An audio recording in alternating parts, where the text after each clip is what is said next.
Alô, caros amigos do Speed, está no ar mais uma edição do programa Curva do S. No Curva de hoje, NASCAR com a prova de Watkins Glen. Um bate-papo com o ex-campeão da Fórmula 1, Jacques Villeneuve. Segunda parte da série sobre a Porsche Campo Brasileira e, como sempre, o segmento de arrancadas. Mas começamos falando de NASCAR. Marcos Ambrosio consegue a primeira vitória dele em percurso misto na Sprint Cup. Brad Keselowski foi segundo colocado, Kyle Busch na terceira posição, Martin Truex Jr. o quarto e Kevin Harvick na quinta posição. Eu acho que dessa vez, Sérgio, nós dois concordamos. Parabéns para o Marcos Ambrosio, merecida a vitória. Parabéns, depois de não conseguir a vitória ano passado, enfim, não parecia que ele ia ganhar. Marcos Ambrosio, que ganhou as últimas provas da Nationwide Series, não competiu na Nationwide Series este ano, justamente para se dedicar à Sprint Cup e valeu o resultado. Uma boa vitória para ele, Roberto, uma boa vitória para Richard Petty, para a equipe de Richard Petty, também a primeira vitória da equipe nessa nova fase desde o início. J.L. Allmendinger também andando forte da equipe, acabou sendo tocado por Kurt Busch, mas foi um excelente resultado para a equipe. Marcos Ambrosio ganhou na pista.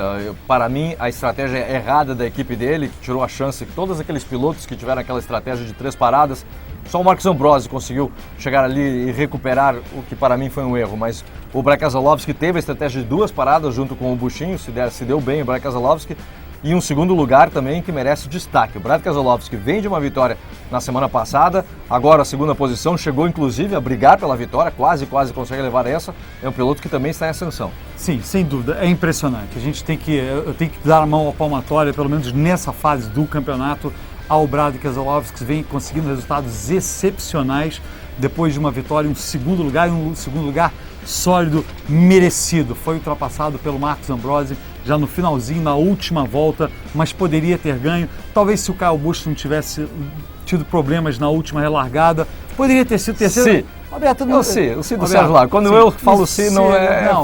Não é, eu estou dizendo a análise do Brad Keselowski. Roberto, get over. O problema é o seguinte, então eu acho que foi um excelente resultado, o ponto é que foi um excelente, eu estou dizendo que foi um excelente resultado do Brad Keselowski e valeu. Agora, acho que o mais importante, valeu a pena esperar. Claro, a prova poderia ter sido excelente no domingo, mas foi um bom espetáculo na segunda-feira, ou seja, não foi aquela, esperamos segunda-feira e uma prova ruim, não. Foi uma prova muito boa, com alguns acidentes espetaculares, 2 pancadas, primeiro do Kurt Busch, depois do Denny Hamlin, os dois com problemas mecânicos e o furo de pneus, e depois acidente espetacular, o Boris Said tocando no David Regan e o David Reutmann se envolvendo ali, e o Tony Stewart, isso tudo no finalzinho também, num incidente separado, também tendo problemas. Mais uma vez, parabéns para a NASCAR pela segurança dos pilotos depois daquele acidente do Denny Hamlin que estragou, ou pelo menos prejudicou ele na tabela de posições. Ele só quis falar sobre a segurança do carro, estava bastante satisfeito com a NASCAR devido à segurança do carro, e até briga, o Boris Said brigando com o Greg Biffle naquele final. Foi uma briga incrível, mas foi uma excelente prova, valeu, foi nota 10. Agora vamos ver como anda a tabela de posições.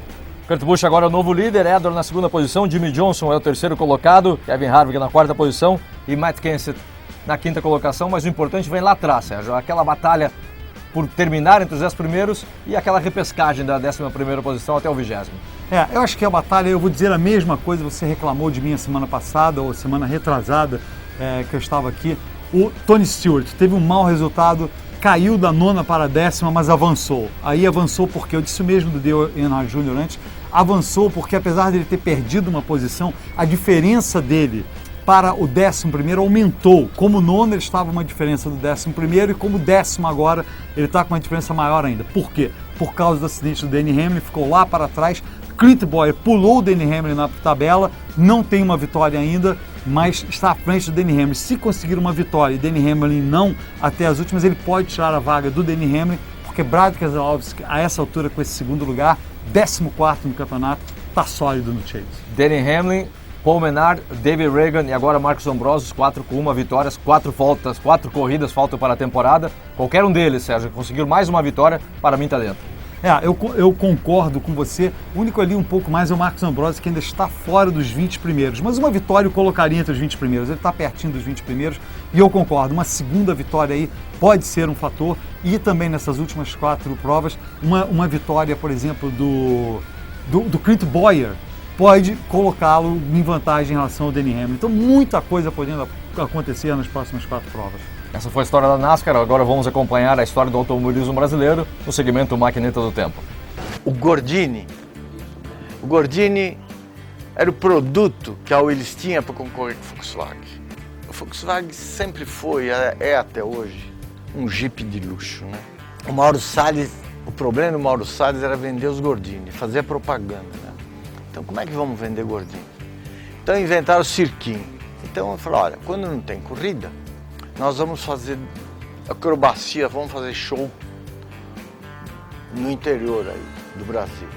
Então quando não tinha corrida, ia eu, o Luizinho, o Greco e o Schmidt, e eu e o Luizinho fazíamos acrobacia. Só não andava em duas rodas, porque a Bernetta era desse tamanho. Para andar em duas rodas, tinha que pôr uma roda na porta, né? Porque senão não dava. Aí o Mauro, no segmento da promoção de venda do Gordini, o Mauro bolou, vamos fazer o recorde brasileiro de resistência, o recorde mundial de resistência.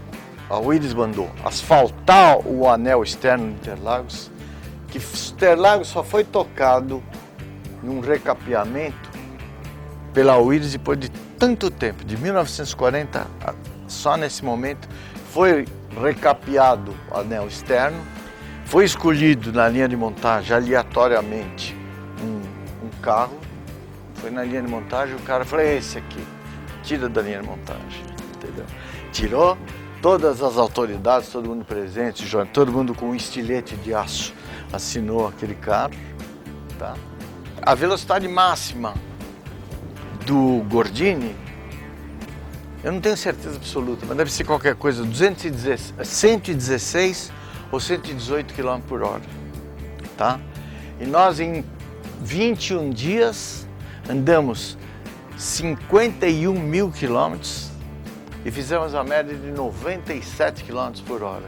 Isso incluindo as paradas para pôr gasolina, incluindo a capotada que eu dei no carro, que tivemos que perder muito tempo para fazer aquele carro. E foi muito legal. E esse foi muito importante para nós, porque a Marreco foi uma coisa maravilhosa para a nossa história. Até eu acho que foi esquecida, ninguém sabe disso. Devia ser muito mais divulgado. E o recorde mundial foi feito pelo Greco, nosso chefe. Era eu, Wilson Fittipaldi, Moco, José Carlos Patti, Vladimir Costa, Danilo de Lemos, Chico Lameirão, Carol Figueiredo, Geraldo Meirelles.